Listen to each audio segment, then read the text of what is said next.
Калфите израснати со пропагандистичкиот занает, кадровските решенија кои импресионираат со својата актерска способност на драматичен начин да креираат судири, дури и таму каде што тие реално не постојат. Последните следбеници на менторите, чии продукт е токму таквата политика. Самите се влегуваат во уста и лично си бараат да престанат со таквото поведение.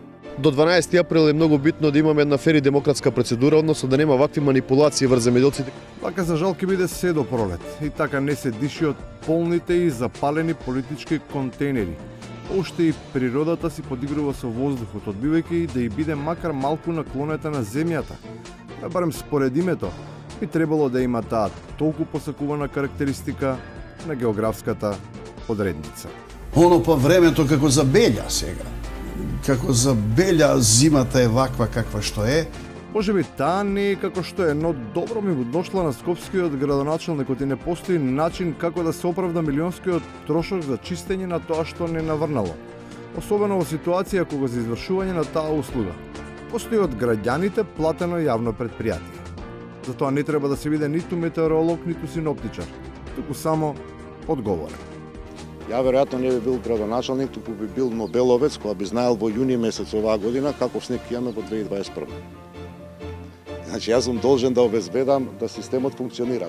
Како сето тоа функционира, подсетува неговиот колега од Сарај, кој исто така не е Нобеловец, но би можел да ја добие таа престижна титула во некој нов ранг, како на пример камуфлирање на дивоградби и претенциозно префрлање на одговорноста. Колку што знам, во државава има многу такви објекти, а најпроблематично има и градови кои се под УНЕСКО.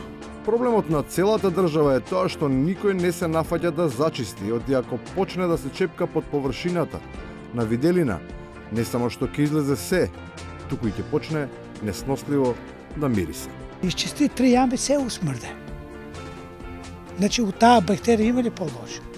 Значи, ние треба да биме канализирани. И на крајот, може би навистина треба да се направи еден канал, низ кој ќе заплават сите оние кои оттаму од каде реално не би требало, пројавуваат сериозни амбиции да решаваат проблеми во други сфери.